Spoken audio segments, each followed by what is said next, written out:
A Green Deal. Hundreds of thousands of homeowners could receive vouchers of up to £5,000 for home improvements to help kickstart the economy.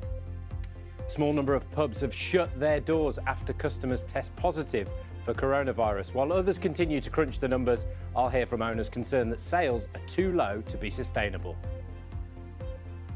As the easing of lockdown continues, hot air ballooning returns to the skies above England. Hot air balloons have been given the green light, in England at least, to get off the ground. We will be live in Bristol to see one take flight in just a few minutes' time.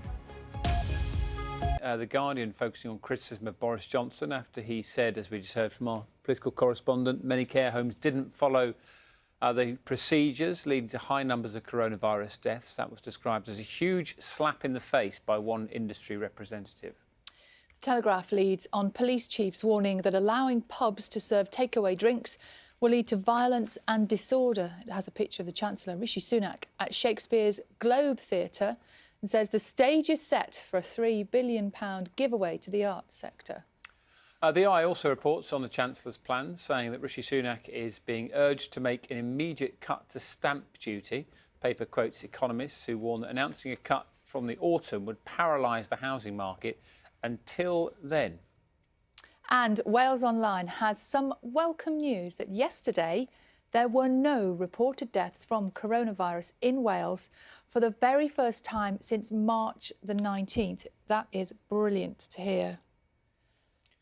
Cricket returns this week. Test cricket returns this week. Lots of talk about cricket last weekend after the Prime Minister said cricket no, but then so he went to the third umpire. Yeah. So recreational cricket returns from this weekend. But England take on the West Indies in the first test. Ben Stokes is going to be the captain. Interestingly, talking about the virus, Sal, they're doing we're used to family bubbles now, aren't we? But they are using everybody involved is There's basically a in a cricket bubble. Yeah, it's really interesting. So anybody who is involved in the cricket this summer, whether that's players, coaching staff, administration staff, broadcasters that we work with every day, they've all gone into what they call a biosecure bubble. Basically, they're all in the same place, staying in the same hotel. They get tested regularly, their temperature taken at least once a day.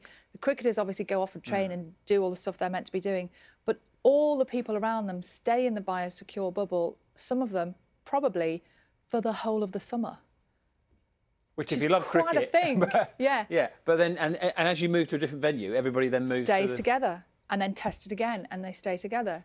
And so, I mean, it's such a good idea because it means that the cricket can happen, but it also means that everybody's away from their families for weeks and weeks and weeks on end. But it's being used now as potentially a model for other sports going forward, because so far, so good. So far, it seems to be working. It's the best way of trying to keep things safe, isn't Completely, it? So let's start the geospot.